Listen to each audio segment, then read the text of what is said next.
तो गुरु गोविंद सिंह जी महाराज क्या है? क्या वो परमात्मा के प्यारे हैं या वो परमात्मा के भगत हैं या वो परमात्मा के रूप हैं? कहते नहीं। कहते धन गुरु गोविंद सिंह महाराज स्वयं अकाल पुरख वाहिगुरु है। अब ये बात अलग है कि धन गुरु गोविंद सिंह जी महाराज ने अपनी वाणी में कहा कि जो हमको परमेश्वर उचरते सब नरक कुंड में पड़े। पर मैं कहता हूं वो सिखी क्या जिसको अपने गुरु के प्रति प्यार ही ना हो। ठीक है, गुरु गोविंद सिंह जी महाराज कहते हैं कि जो हमको परमेश्वर करके जानता है, भगवान परमात्मा करके जानता है, वो नरकों का भागी होगा। अगर गुरु के प्रति प्यार है ना, कहो गुरु कोई बात नहीं, भेजना है नरकों में भेज दो, लेकिन आप हमारे लिए परमात्मा थे, परमात्मा हो और परमात्मा ही रहोगे। कोई बात नहीं, आपके लिए हम नरकों में भी जाने के लिए तैयार हैं। भगत कबीर जी कैसे कहते हैं ना गुरबाणी के अंदर, कहो कबीर हर दर्श दिखावो, पाछे ते जमते क्यों ना पठावो। कहते परमात्मा एक बार अपना दर्शन तो दे दे, अपने दीदार तो दे दे, फिर मैं नरक में भी जाने को तैयार हूं। क्योंकि जो गुरु से प्यार करता है, परमात्मा से प्यार करता है, वो स्वर्ग नरक इन दोनों का डर नहीं रखता है। स्वर्ग नरक आदि का डर किसे है? जो साधारण मनुष्य है, जो अपनी गरज के लिए, अपनी ख्वाहिशों की पूर्ति के लिए इस संसार में समय काट रहा है। समय जी नहीं रहा है, समय केवल काट रहा है। तो उसे डर होता है कि गुरु ने मना किया है कि मुझे परमात्मा मत मानो, तो हम भी डरते हुए सोचते हैं कि चलो ठीक है, हम गुरु को अपने जैसा ही मान लेते हैं। पर भाई नंदलाल जी कहते हैं ऐसी गलती भूल के मत करना। कहते ये भूल कभी भूल के भी मत करना कि गुरु गोविंद सिंह जी महाराज साधारण है, या गुरु गोविंद सिंह जी महाराज संत हैं, या गुरु गोविंद सिंह जी महाराज परमात्मा का रूप है। कहते नहीं, परमात्मा ही है। परमात्मा का रूप हम किसे भी कह देते हैं ना, कोई भी अच्छे कर्म करता है हम कहते हैं तो भगवान का ही रूप है, परमात्मा का ही रूप है। कहते रूप नहीं, वो स्वयं ही परमात्मा है। भाई साहब, भाई नंदलाल जी बड़ा प्यारा फरमाते, कहते दावार आफाक गुरु गोविंद सिंह। कहते हैं ये दो जहानों के मालिक गुरु गोविंद सिंह महाराज है। जहां पर जमीन और आसमान एक जगह पे आ जाए, मिल जाते हैं, कहते उन दोनों जहानों के मालिक गुरु गोविंद सिंह महाराज हैं। अगर भाई साहब भाई नंदलाल जी की वाणी पढ़ो तो उन्होंने गुरु गोविंद सिंह जी महाराज की इतनी सिफत की है कि शायद ही मुझे लगता है कि कोई और दुनिया का कवि इतना न्याय गुरु गोविंद सिंह जी महाराज के साथ कर पाए। और ऐसी बात नहीं है कि उन्होंने भावना में बह के ये सिफत की है, नहीं, उन्होंने गुरु गोविंद सिंह जी महाराज का वो रूप देखा है।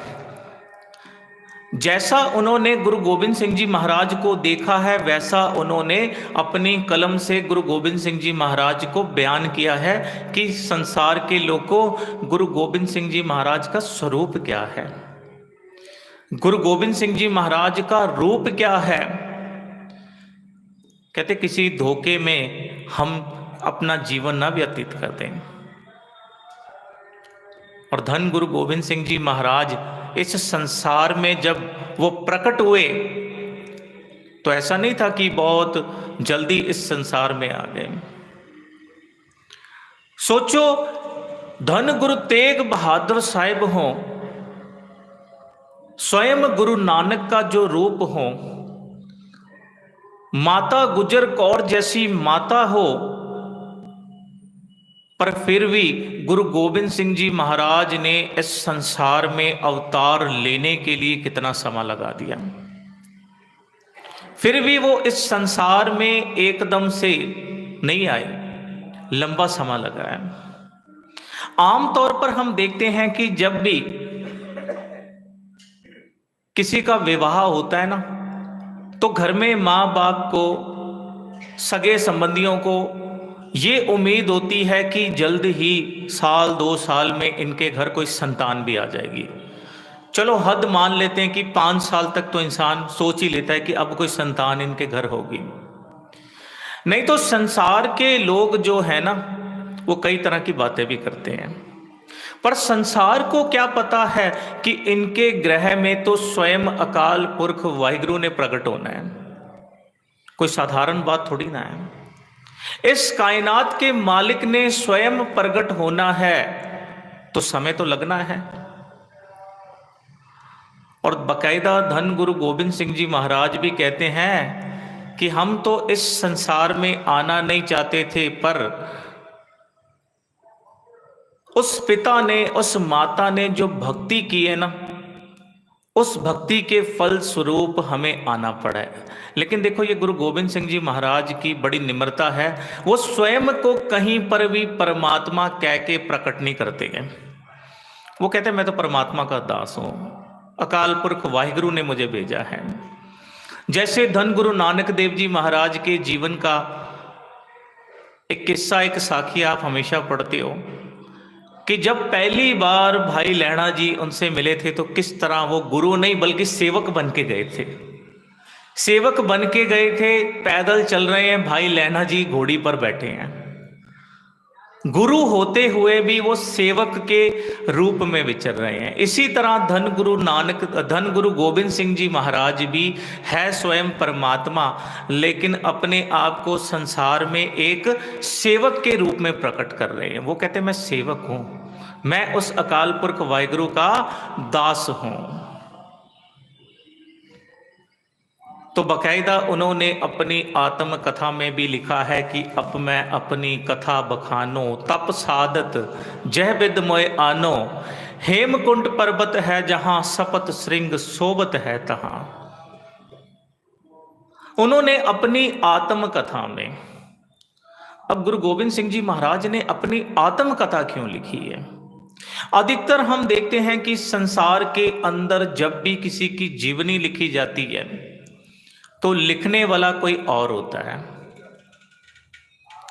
लिखने वाला और होता है। लिखने वाला कई बार भावना में बहकर हो सकता है कि इंसाफ ना कर पाए। तो गुरु गोविंद सिंह जी महाराज कहते हैं हमने अपनी कथा स्वयं इसलिए लिख दी कि संसार के अंदर किसी प्रकार का कोई धोखा ना रह जाए, किसी प्रकार की कोई त्रुटि ना रह जाए।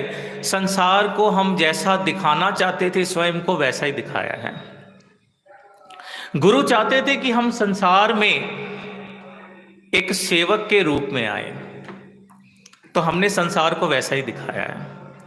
पर जिन्होंने गुरु की संगत की, जिन्होंने गुरु के प्रति भरोसा रखा, उन्हें पता है कि गुरु सेवक नहीं, गुरु तो स्वयं परमात्मा है। गुरु तो केवल इस संसार में अपने चोज प्रकट कर रहे हैं। चोजी प्रीतम नाम ही इसीलिए है ना गुरु पातशाह का,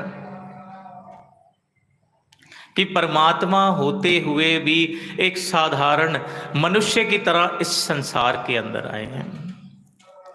अब देखते हैं कि साधारण मनुष्य जो होता है ना तो उसके जीवन पर, जन्म लेने पर उसका स्वयं का कोई अधिकार होता है, और ना ही वो संसार से जब विदा होता है इस पर उसका कोई अधिकार होता है। ना वो स्वयं की मर्जी से आ पाता है संसार में, ना स्वयं की मर्जी से संसार से विदा हो पाता है। पर गुरु गोविंद सिंह जी महाराज स्वयं परमात्मा है, तो आए भी अपनी मर्जी से है संसार के अंदर। गुरबाणी में आप पढ़ते हो ना कि जन्म मरण दुहु मैं नाही, जन पर उपकारी आए। कहते जन्म और मरण से जो मुक्त होता है वो संसार के भीतर जब आता है तो स्वयं की इच्छा से आता है। जब उसकी इच्छा होती है वो संसार से विदा होता है, उस पर किसी का कोई जोर नहीं चलता है। तो गुरु गोबिंद सिंह जी महाराज तो स्वयं अकाल पुरख वाहिगुरु हैं, तो कहते संसार जब उनके हुक्म में चल रहा है तो संसार में आना कोई और थोड़ी ना डिसाइड करेगा। पर फिर भी उन्होंने अपनी आत्मकथा में बड़ा सुंदर वर्णन किया है कि हम इस संसार में आए कब और हमारे आने का स्थान कौन सा है।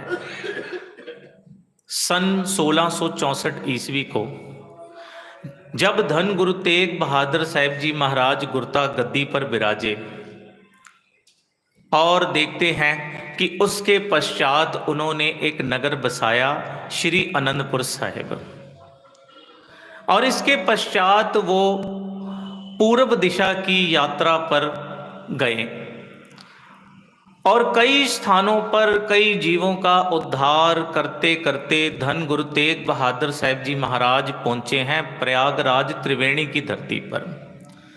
धन गुरु गोबिंद सिंह जी महाराज ने स्वयं अपनी वाणी के अंदर जिक्र भी किया कि मुरपित पूर्व कियस प्याना भांत भांत के तीर्थ नाना, जब ही जात त्रिवेणी भये पुण्य दान कर दिन बिताए। कहते जब हमारे पिता त्रिवेणी के स्थान पर आए जहां पर 3 नदियों का संगम होता है। भारत में 4 जगह कुंभ लगता है, उसमें से एक कुंभ लगता है प्रयागराज में।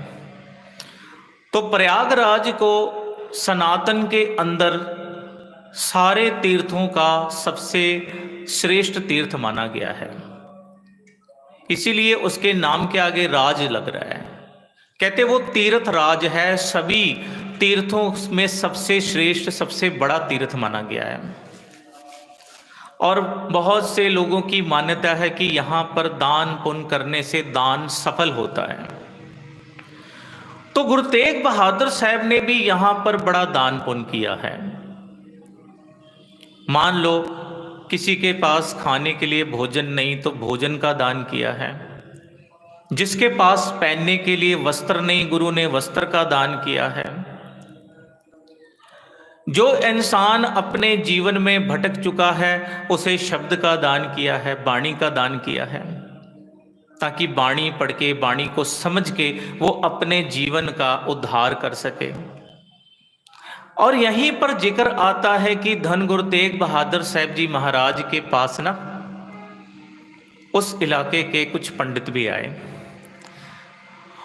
और आकर गुरु तेग बहादुर साहिब जी महाराज को कहना करते हैं, पातशाह जी आप तो धन गुरु नानक देव जी महाराज का रूप हो, उनके 9वें स्थान पर आप विराजे हो, तो कुछ दान हमें भी देकर जाओ। अब आज के समय में क्या होता है, हमें किसी को कुछ देना है तो तोल मोल के दिया जाता है ना। अगर हमारी जेब में 1000 रुपया पड़ा हो तो हम सोचते हैं कि चलो 100-200 रुपये दिया जा सकता है। पर उस समय आप सोचो कि धन गुरु तेग बहादुर साहिब जी महाराज ने ये नहीं कि जितना उनके मन में आया दान दिया, उनको पूछा कि चाहिए क्या। तो वो भी जानते थे कि गुरु पातशाह जी अपने वचन के बड़े पक्के हैं, अगर इन्होंने सामने से पूछा है तो ये इस बात से मना भी नहीं करेंगे। तो पता है दान में इन्होंने क्या मांग लिया। कहने लगे पातशाह जी जितना भी धन है, जितना भी राशन अनाज आदिक है, जितने भी वस्त्र आदिक हैं, यहां तक कि जिन रथों पर घोड़ों पर आप आए हो वो सभी हमें दे दो, जो तन पर वस्त्र है वो केवल लेके जाओ, बस सारा कुछ ही ले लिया। और गुरु पातशाह जी भी मेहरबान, सब कुछ बख्श दिया। कहने लगे कोई बात नहीं। अब हम जैसा कोई चला जाए हरमंदिर साहिब कभी, सोचने वाली बात, और हमारे मन में आ जाए कि चलो हम भी गुरु घर को कुछ भेंट करना है, वहां के जथेदार साहब आके कह दें कि हाँ भाई जिस कार से आए वो कार हमें दे दो, जाओ जर्नल डब्बे में बैठ के जहां से आए हो वापस 200-400 रुपये किराया सिर्फ रखो जेब में, बाकी सब कुछ छोड़ के चले जाओ, जो कुछ भी आपके पास है। हमारी तो सिट्टी पिट्टी गुम हो जाए कि ये क्या मांग लिया हमसे। पर मैं कहता हूं कि धन गुरु तेग बहादुर साहब जी ने सब कुछ दान कर दिया। और गुरु गोबिंद सिंह जी महाराज कहते ये वही स्थान है जहां पर हमारा प्रकाश हुआ है। आगमन नहीं, आगमन में और प्रकाश में अंतर होता है। कहते यहां पर हमारा प्रकाश हुआ। अगर पटना साहिब में प्रकाश होता तो ये पंक्ति आगे आती। उन्होंने कहा तहीं प्रकाश हमारा पयो, पटना शहर विखे पवलयो। अगर पटना में प्रकाश होता तो पटने का जिक्र पहले आता। कहते फिर जब पटना पहुंचे तो पटना जाकर हमारा फिर आगमन होता है। पर याद रखना कि उस समय धन गुरु तेग बहादुर साहब जी महाराज शरीर करके पटना की धरती पर नहीं है। शरीर कर कर उस समय गुरु तेग बहादुर साहब जी महाराज बांग्लादेश ढाका की धरती पर हैं। और यहां देखते हैं कि माता गुजर कौर जी, मामा कृपाल चंद जी, दादी माँ माता नानकी जी और गुरु घर के जो कुछ श्रेष्ठ बड़े सिख हैं वो यहां पर निवास रख रहे हैं। तो धन गुरु नानक, माफ करना, धन गुरु गोबिंद सिंह जी महाराज के प्रकाश होने से पहले कहते एक रात्रि पहले की बात है कि धन गुरु तेग बहादुर साहब जी महाराज ढाका की धरती पर पूरी रात जो है जागृत अवस्था में है। मन करके तो गुरु हमेशा जाग रहा है, लेकिन कहते अब शरीर करके भी गुरु पूरी रात जाग रहे हैं। पूरी रात गुरु ने जागरण किया है, नींद नहीं की। सिखों ने भी कहना किया कि पातशाह जी विश्राम कर लो, रात्रि का समय हो गया है। आपने विश्राम नहीं किया। गुरु पातशाह जी कहते नहीं, आज की रात हम विश्राम नहीं करेंगे। और दूसरी तरफ देखते हैं कि पौ सुदी सातवीं 1723 संमत और अंग्रेजी महीना देखे तो 22 दिसंबर 1666 ईस्वी। अब ये 22 दिसंबर का ना गुरु गोबिंद सिंह जी महाराज के जीवन में अगर देखा जाए तो दो बड़े इतिहास बनते हैं। पहला तो उनका आगमन है 22 दिसंबर का, और आपको पता है कि 22 दिसंबर 1704 ईस्वी को ही धन गुरु गोबिंद सिंह जी महाराज के दोनों बड़े साहिबजादों की शहादत भी होती है। तो देखते हैं कि यहां पर धन गुरु गोबिंद सिंह महाराज का जब आगमन हुआ ना, तो चलो पटना की धरती पर तो सबको पता ही है ना, सभी बड़े खुशी मना रहे हैं, हर कोई बड़ी खुशी मना रहा है कि गुरु गोबिंद सिंह जी महाराज का आगमन हुआ। गुरु घर में साहिबजादे का आना हुआ लंबे समय बाद। 33 वर्ष हो गए विवाह को। 33 वर्ष के बाद माता गुजर कौर जी के उदर से गुरु गोबिंद सिंह जी महाराज का आगमन होता है। तो पटना में तो हर जगह बड़ा खुशी का माहौल है। और ढाका की धरती पर कहते जिस पल गुरु गोबिंद सिंह जी महाराज का आगमन हुआ था ना, तो गुरु तेग बहादुर साहब जी ने उस दिशा की तरफ हाथ जोड़ के नमस्कार की। अब वो जमाना था जब चिट्ठियां आदक जाने में भी कई दिन लगते थे, कोई फोन की सुविधा नहीं, किसी तरह की और कोई इंटरनेट की सुविधा नहीं होती थी। पर देखो उस समय में भी जो गुरु है वो घट-घट की जाननहार है। गुरु को पता लग गया है कि मेरे घर में साहिबजादे का आगमन हो गया है। तो सिखों ने पूछा गुरु पातशाह जी ये जो नमस्कार आपने की है ये किसको की है? आज के सिख में तो इतनी हिम्मत नहीं है कि कोई सवाल कर ले या कोई ऐसी बात हो जाए जो हमें नहीं समझ में आ रही, शंका है तो हम सवाल कर ले। लेकिन उस समय के सिखों को गुरु ने स्वतंत्रता कितनी दी थी, उन्होंने गुरु को सवाल कर लिया कि गुरु पातशाह जी नमस्कार किया आपने। तो गुरु पातशाह जी पता क्या कहते हैं?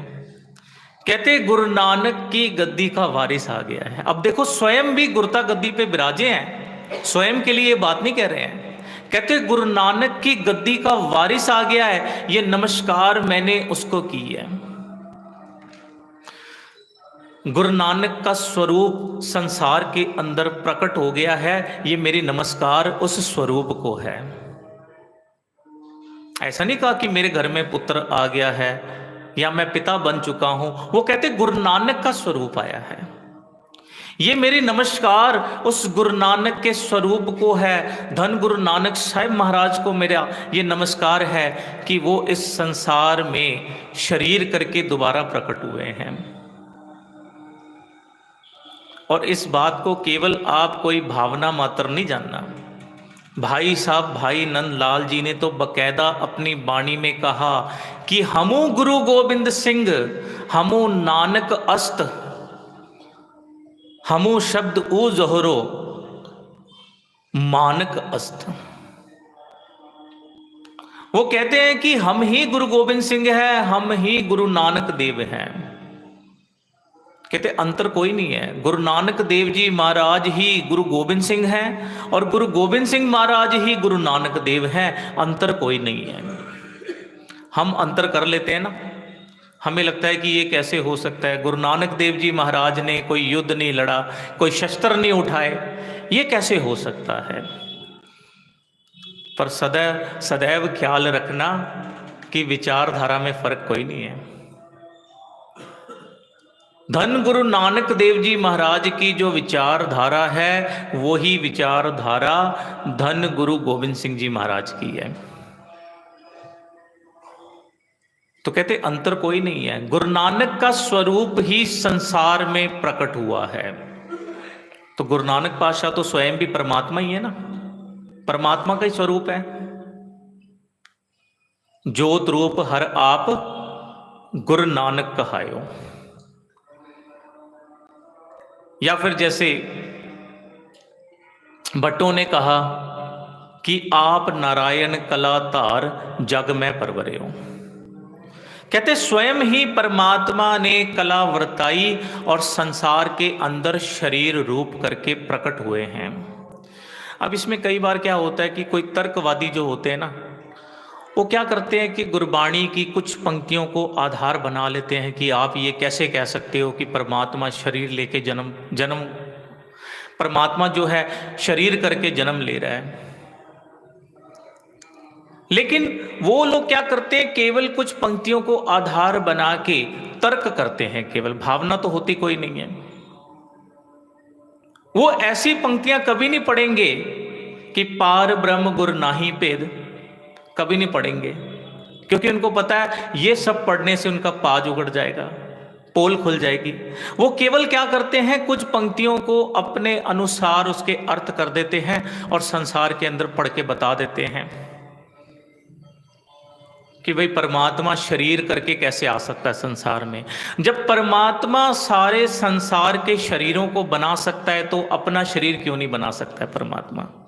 स्वयं शरीर करके परमात्मा क्यों नहीं आ सकता है। जब सारी कायनात उसके हुक्म में चल रही है, सारा संसार उसके हुक्म में चल रहा है, पत्ता पत्ता जरा जरा हवा सब कुछ उसके हुक्म में है, सूरज चांद तारे सारा ब्रह्मांड उसके हुक्म में चल सकता है, वो सबकी उत्पत्ति कर सकता है, तो स्वयं वो शरीर करके क्यों नहीं आ सकता है।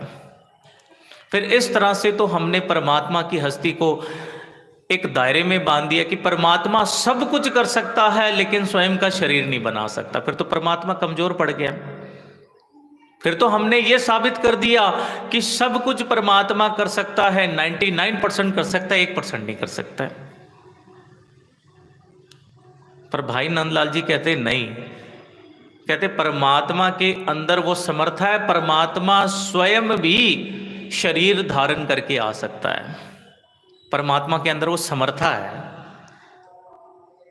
परमात्मा कहता है जब संसार के अंदर उसके प्यारों को भेजता है ना, वो कुछ कार्य ऐसे होते हैं जो स्वयं परमात्मा ही कर सकता है। तो इसके लिए परमात्मा संसार के अंदर अवतरित भी होता है। तो गुरु गोविंद सिंह जी महाराज स्वयं परमात्मा हैं और शरीर करके इस संसार के अंदर अवतरित होते हैं। तो गुरबाणी में तो बड़ी महिमा गाई है गुरु की। कहते गुरु का आना भी कोई साधारण थोड़ी ना है।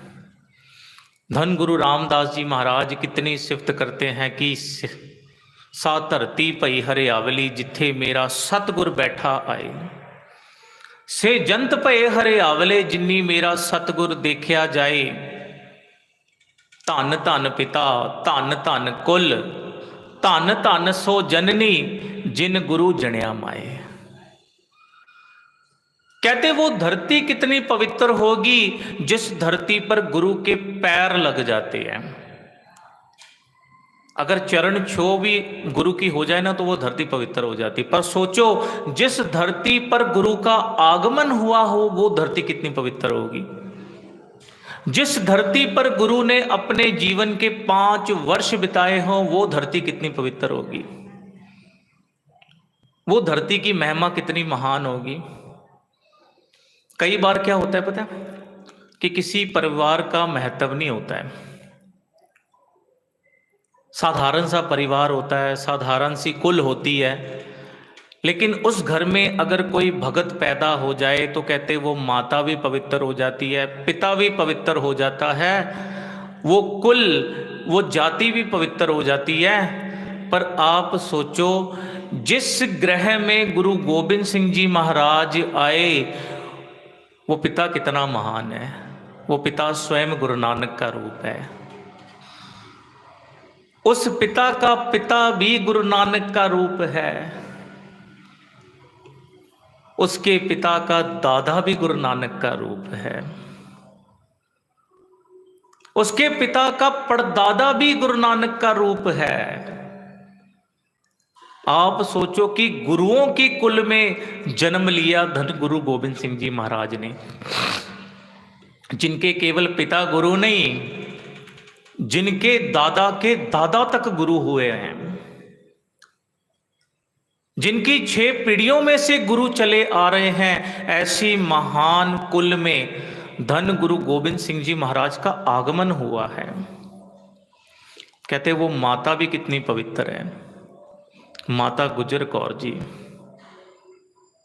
अब माता गुजर कौर कोई साधारण माता नहीं है। माता गुजर कौर वो माता है जिसने संसार के रक्षक को, संसार के रक्षक को जन्म दिया है।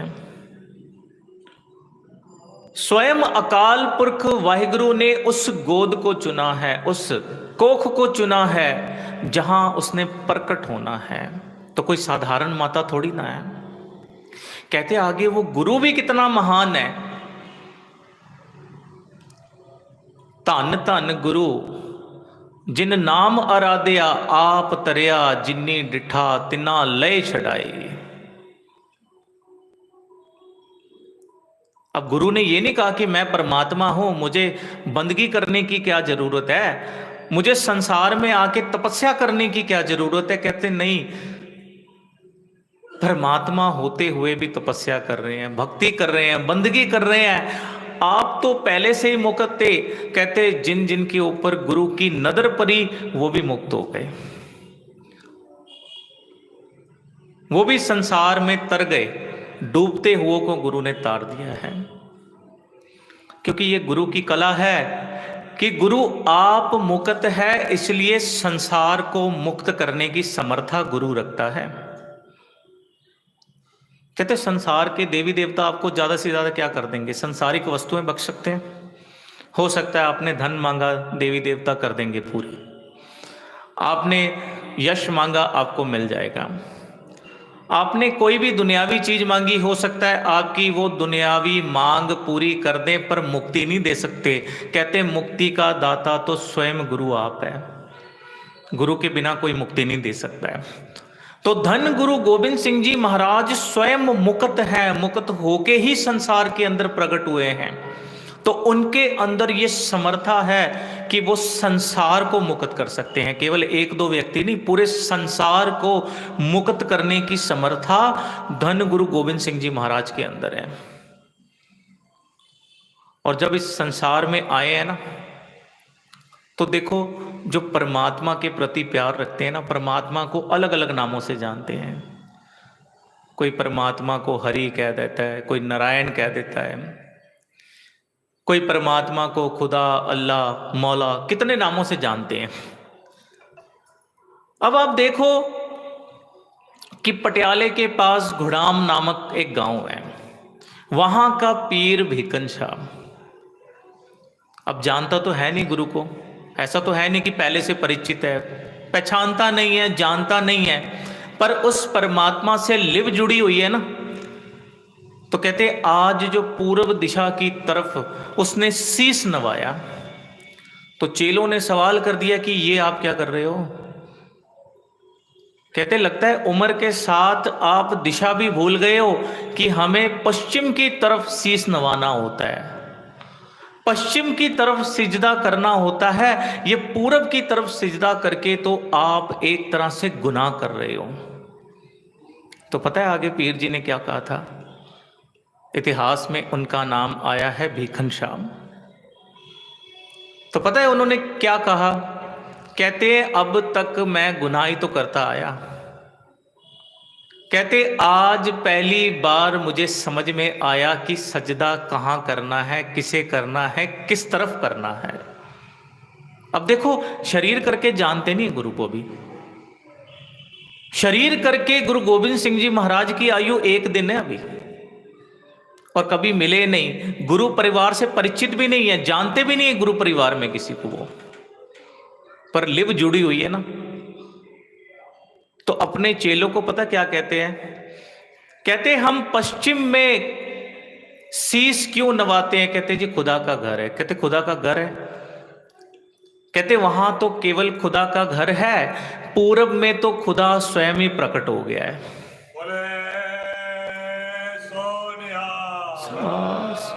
का कहते मैंने पूरब में शीश नवाया ही इसलिए है कि वहां तो स्वयं खुदा ही प्रकट हो गया है। एक छोटी सी उदाहरण दूं तो समझ में आ जाए बात। मान लो कि आपको किसी ने कोई चिट्ठी पत्र आदि दिया और कहा कि इस चिट्ठी पत्र को जो है आपको पहुंचाना है कहीं पर, और जिसने चिट्ठी पत्र लिखा है मान लो वो चिट्ठी पहुंचने से पहले ही आपके पास पहुंच जाए, तो तब चिट्ठी का कोई महत्व रहेगा? नहीं रहेगा, क्योंकि वो स्वयं ही आ गया अभी।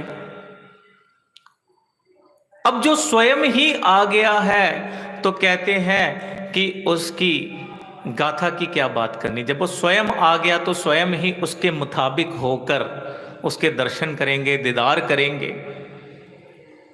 कहते केवल पहले तो हम दिशा की तरफ शीश नवाया करते थे कि वहां खुदा का घर है। अब जब खुदा खुद ही आ गया है तो कहते अब खुदा के सामने जाके शीश नवाएंगे, अपनी भूलें बख्शाएंगे। कितनी प्रबल भावना है मन के अंदर।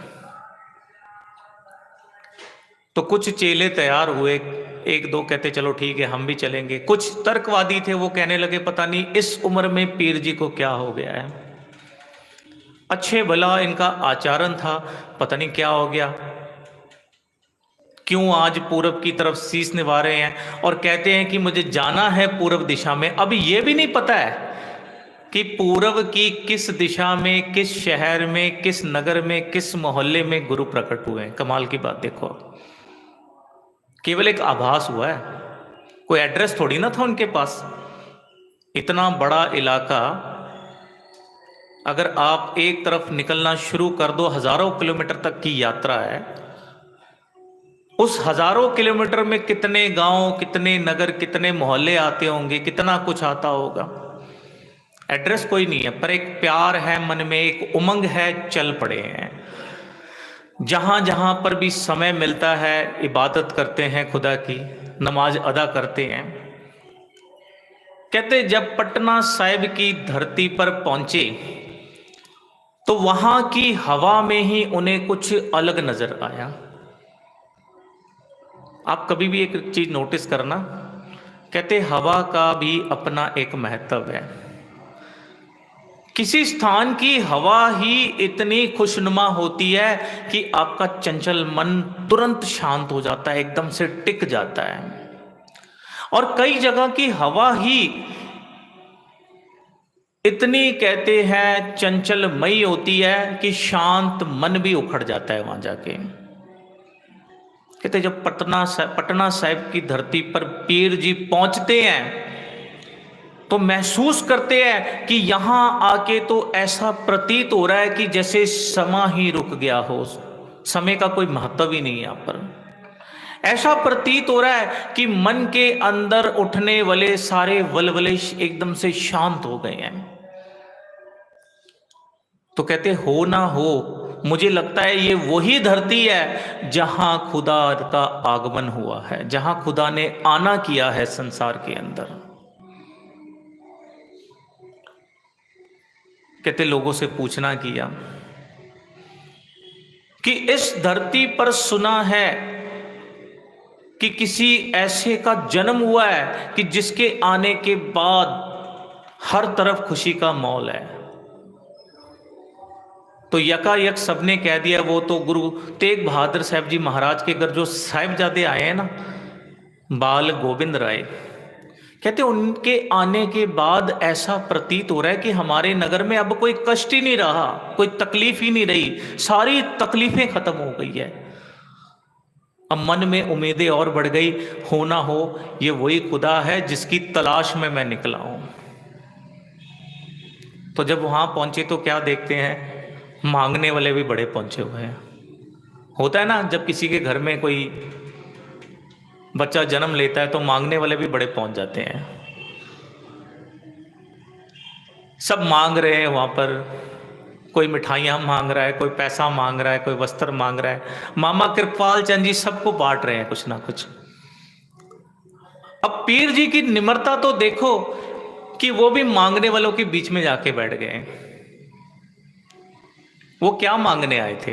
क्या उनको पैसे की जरूरत थी? क्या उनको मिठाइयों की जरूरत थी? क्या उनको कपड़ों की जरूरत थी? कहते नहीं, वो तो मुक्ति मांगने आए थे, वो तो उस परमात्मा का जस मांगने आए थे। कहते वो उस खुदा से अपनी भूल बख्शाने आए थे। मामा कृपाल चंद जी उनको पूछते हैं, अंतिम में वो जब बचते हैं अपने दो चेलों के साथ, कहते आपको क्या चाहिए आप बताओ? कहते हमें तो दर्शन करने हैं।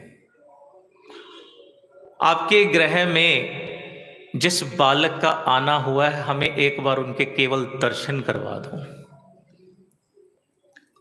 कहते नहीं, ये नहीं हो सकता है, बाकी सब कुछ मिल जाएगा, धन चाहिए धन मिल जाएगा, वस्त्र मांगोगे वस्त्र मिल जाएंगे, खाने पीने के लिए कुछ चाहिए वो मिल जाएगा, लेकिन ये नहीं हो सकता है। क्योंकि माता गुजर कौर जी ने साफ तौर पर मना किया। कहने लगे कम से कम 3 महीने तक तो बाल गोविंद राय जी को घर के बाहर लेके ही नहीं जाना है। अब पीर जी के मन में देखो कितना सब्र है। वो कहते 3 महीने क्या, मैं 3 साल भी रुक जाऊंगा, लेकिन दर्शन किए बिना तो मैं जाता नहीं। कहते दर्शन किए बिना तो मैं यहां से नहीं हिलने वाला। जब तक दर्शन नहीं होंगे मैं तब तक यहीं डेरा डाल के यहीं पे रहूंगा, बाहर ही आपके। तो क्योंकि गुरु परिवार के कुछ लोगों को यह भी शंका थी कि ऐसा तो नहीं है कि औरंगजेब ने इनको भेजा हो, क्योंकि पहले भी कुछ साजिशें गुरु हरगोबिंद साहब जी महाराज के समय में हुई थी। तो उनको लगा कि गुरु घर से वैसे ये लोग बड़ा बैर रखते हैं, हो सकता है कि गुरु गोविंद सिंह जी महाराज के आगमन की खबर पहुंच गई हो औरंगजेब तक भी।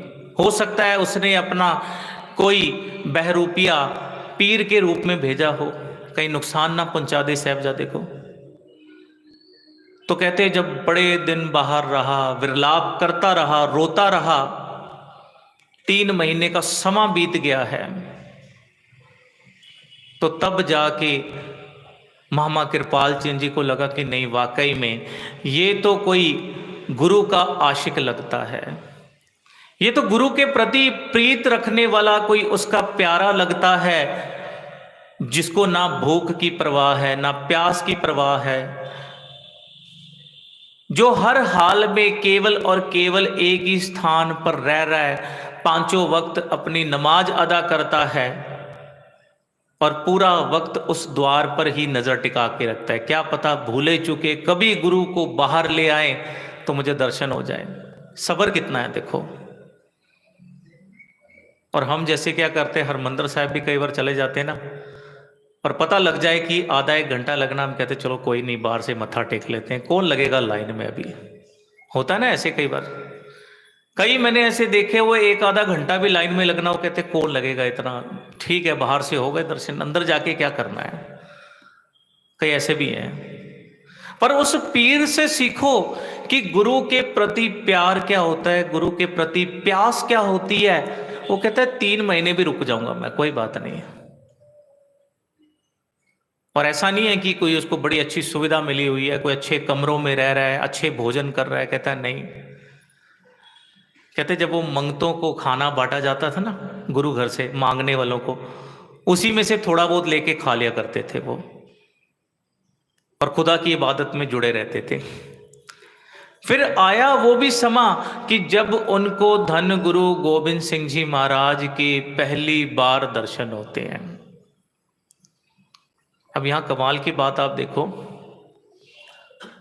कि गुरु तेग बहादुर साहब जी महाराज से पहले ही गुरु गोविंद सिंह जी महाराज के कितने बेअंत लोगों ने दर्शन किए होंगे, कितने बेअंत लोगों का उद्धार गुरु गोविंद सिंह जी महाराज ने पटना की धरती पर किया होगा।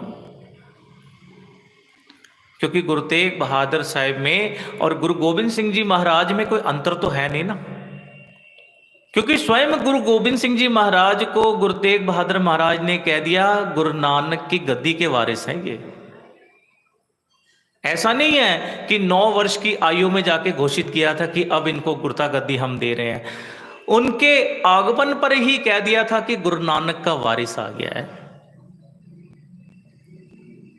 तो देखो गुरु गोविंद सिंह जी महाराज पटना की धरती पर जो कार्य करना है गुरु तेग बहादुर साहब को, वो कार्य वो पटना की धरती पर बाल रूप होकर स्वयं निभा रहे हैं, कितनों का उद्धार किया। बाल जीवन अगर आप उनका देखते हो, बाल अवस्था वाला जीवन देखो, तो किस तरह से देखते हैं कि पंडित शिवदत्त जो राम भक्त हैं, राम जी की उपासना करते हैं, तो कहते हैं उनको भी राम रूप होके दर्शन दिए हैं। ये गुरु में समर्था है, गुरु के अंदर। हम तो केवल ठीक है कि चलो साखी सुना देते हैं, इतिहास सुना देते हैं, लेकिन सोचो कि जिसने केवल कल्पना की हो कि अगर वाकई में गुरु गोविंद सिंह जी महाराज परमात्मा का स्वरूप है ना, तो मुझे श्री राम जी के रूप में दर्शन देते, और गुरु ने दिए भी। आज के वक्त में अगर ये सब बातें सुनाई जाए ना, तो तर्कवादी कहते हैं अरे नहीं नहीं ये ऐसी बातें ऐसे कैसे हो सकता है, क्योंकि तर्कवादी का काम है केवल और केवल तर्क करना। तर्क भी नहीं कह सकते, कुतर्क, क्योंकि उनको लगता है ये कैसे हो सकता है कि कोई व्यक्ति किसी को इस रूप में दर्शन दे दे, ये कैसे, ये संभव ही नहीं है। ये किनके लिए संभव नहीं है पता है? जिन्होंने गुरु गोविंद सिंह जी महाराज को केवल इंसान के रूप में देखा है बस। जो ये सोचते हैं कि नहीं वो केवल इंसान है, लेकिन जिन्होंने परमात्मा के रूप में गुरु गोविंद सिंह जी महाराज को देखा है ना, वो कहते हैं गुरु समर्थ है, वो कुछ भी कर सकता है। भाई साहब भाई नंदलाल जी कहते हैं गुरु गोविंद सिंह जी महाराज की महिमा अवस्था इतनी ऊंची है ना, कहते मैं क्या बयान करूं। दीनो दुनिया दर कमंदे आ परी रुखसार मां, हर दो आलम कीमते यक तारे मोय यार मां।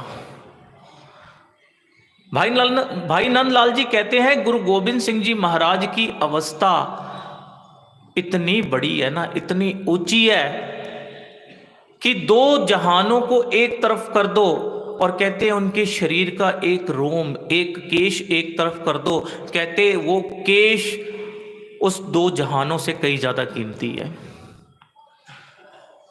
कहते पूरे गुरु गोविंद सिंह जी महाराज की तो बात छोड़ दो, उनके एक रोम की, एक केश की कीमत भी जो है उसकी इतनी महिमा है। हम शायद केशों की महिमा नहीं समझते। कभी केशों की महिमा को समझना हो ना, तो पीर बुद्धू शाह से पूछो। देखो मुसलमान पीर था, लेकिन महिमा देखो, अपने 4 बच्चे जब उसने शहीद करवा दिए थे ना भंगाणी के युद्ध में, 4 बेटे, तो गुरु ने मांगने को कहा तो क्या मांगा उसने पता है? गुरु पातशाह जी कंगा कर रहे थे, तो कहता है गुरु पातशाह जी ये कंगा केशों समेत यही दे दो मुझे, यही बख्श दो बस। मांगने को कुछ भी मांग सकता था, सारे संसार की बादशाहत मांग सकता था, पर मांगा भी तो देखो क्या मांगा, क्योंकि उसको पता है कि गुरु के एक केश की भी क्या कीमत है। वो जानता है, वो समझता है, हम नहीं समझते। यही कारण है कि गुरु ने हमें जो है केशाधारी होने का हुक्म दिया, केश रखने का हुक्म दिया। ये तो अभी प्रथा चल गई जब अंग्रेज आए, नहीं तो पहले हर भारतीय, कोई भी आप देख लो, किसी भी धर्म से बिलोंग करने वाला जो भारत का रहने वाला वासी एक केशाधारी होता था। आज हम जिस स्वरूप में हैं, क्या आप कल्पना करोगे कि श्री कृष्ण, भगवान शिव या जितने देवी देवता है, किसी को ये स्वरूप में कल्पना भी नहीं कर सकते, क्योंकि पता है कि नहीं, जो असल स्वरूप है उनका कुछ और था।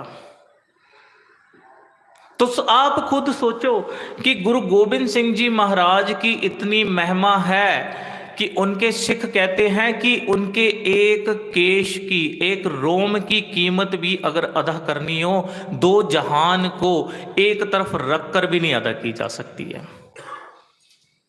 तो गुरु गोविंद सिंह जी महाराज की स्वयं की महिमा कितनी बड़ी होगी। ऐसे थोड़ी ना भाई गुरदास सिंह जी कहते हैं। अब यहां पर मैं खुलासा कर दूं, भाई गुरदास जी नहीं, भाई गुरदास सिंह। एक हुए भाई गुरदास जी जिन्होंने गुरु ग्रंथ साहिब जी महाराज लिखने की महान सेवा निभाई है। दूसरे हुए भाई गुरदास सिंह जी, जिनकी बाणी आप पढ़ते हो ना कि वाह वाह गोविंद सिंह आपे गुरचेला, काफी सारे शब्द आते हैं ना, ये है भाई गुरदास सिंह जी। तो ये कहते हैं कि वह प्रगट्यो पुरख भगवंत रूप गुर गोविंद सूरा। कहते जो स्वयं परमात्मा प्रकट हुआ है संसार में, उसका नाम है गुरु गोविंद सिंह महाराज। गुरु के जो सिख थे समकाली, जिनको भी आप पढ़ोगे, जिनकी भी बाणी रचना पढ़ोगे, उन्होंने कहीं पर गुरु को ये नहीं कहा कि गुरु साधारण, वो कहते गुरु स्वयं ही परमात्मा रूप है। स्वयं परमात्मा ने ही अपना एक शारीरिक रूप बना के संसार के अंदर आके संसार का उद्धार किया है। धन गुरु गोविंद सिंह जी महाराज की इतनी बड़ी महिमा है। दूसरी तरफ देखते हैं कि धन गुरु तेग बहादुर साहब जी महाराज ढाका की धरती पर हैं, लेकिन ये नहीं कहा कि अब हमें वापस चलना है। सब्र उनके अंदर भी कितना है। अगर पीर ने 3 महीने का सब्र किया ना, तो गुरु तेग बहादुर साहब जी महाराज ने 5 साल का सब्र किया है। 5 वर्ष कोई छोटा समय नहीं होता है 5 वर्ष। नहीं तो हमारे यहां किसी को यह खबर मिल जाए कि लंबे समय के बाद हमारे घर संतान हुई, तो हम तो भागे चले आते हैं। हम कहते हैं हवाई जहाज की टिकट मिलती है, हवाई जहाज पकड़ के चला जाऊंगा मैं, एकदम से तुरंत पहुंच जाऊंगा मैं। लेकिन यहां नहीं, यहां देखते हैं कि 33 साल तो वैसे सब्र किया, 33 और 5 38 साल। 38 साल बाद जाकर उन्होंने अपने घर में पहली बार अपने संतान को निहारा है, और देखते ही कहते हैं उन्हें गले से लगा लिया। अथाह की प्रसन्नता हुई। प्रसन्नता इस बात की नहीं कि मेरा पुत्र है, प्रसन्नता इस बात की है कि गुरु नानक के घर का वारिस आ गया है। कहते मेरे घर का नहीं, हमें तो अपने घर के वारिस की चिंता होती है ना। घर में पुत्र ना हो तो हम चिंता में पड़ जाते हैं, हमारी पीढ़ी आगे कैसे चलेगी, हमारी कुल आगे कैसे बढ़ेगी। लेकिन गुरु तेग बहादुर साहब जी महाराज क्या कहते हैं कि गुरु नानक के घर का वारिस आया है। भाव अर्थ की गुरु नानक की गद्दी पर जिसने विराजना है वो वारिस आया है। और आगे उनको ये भी पता है गुरु तेग बहादुर साहब को कि मेरी पीढ़ी रहनी कोई नहीं है, संसार के अंदर मेरी कुल आगे चलनी कोई नहीं है। पर इन्होंने जिस खालसे को प्रकट करना है ना, कहते उस पीढ़ी ने तो पूरे संसार के अंदर ही राज कायम करना है।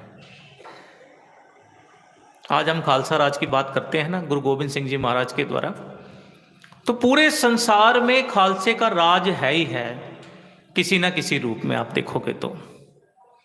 चाहे दुनिया के किसी हिस्से में आप चले जाओ, जहां पर भी गुरु गोबिंद सिंह जी महाराज की विचारधारा चल रही है, वहां गुरु गोबिंद सिंह जी महाराज का राज ही तो है ना। कनाडा, अमेरिका जैसी धरती पर देख लो, इंग्लैंड की धरती पर देख लो, जहां जहां पर भी निशान झूलते हैं वो क्या है? वो गुरु गोबिंद सिंह जी महाराज का स्थान ही तो है ना, खालसे का राज ही तो है ना वहां।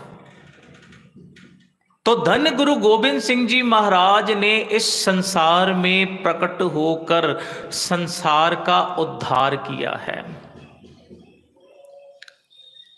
वो स्वयं की मुक्ति के लिए नहीं आए थे, स्वयं तो मुक्त होकर ही संसार के अंदर आए हैं। मुक्त होने के लिए नहीं, मुक्त होकर आए हैं। नहीं तो संसार के अंदर हम पढ़ते हैं कि जितने भी भगत हुए, जितने भी पीर फकीर हुए, उन्होंने भक्ति की, तब जाकर उन्हें मुक्ति प्राप्त हुई है। पर धन गुरु गोबिंद सिंह जी महाराज संसार के अंदर मुक्त होकर आए हैं।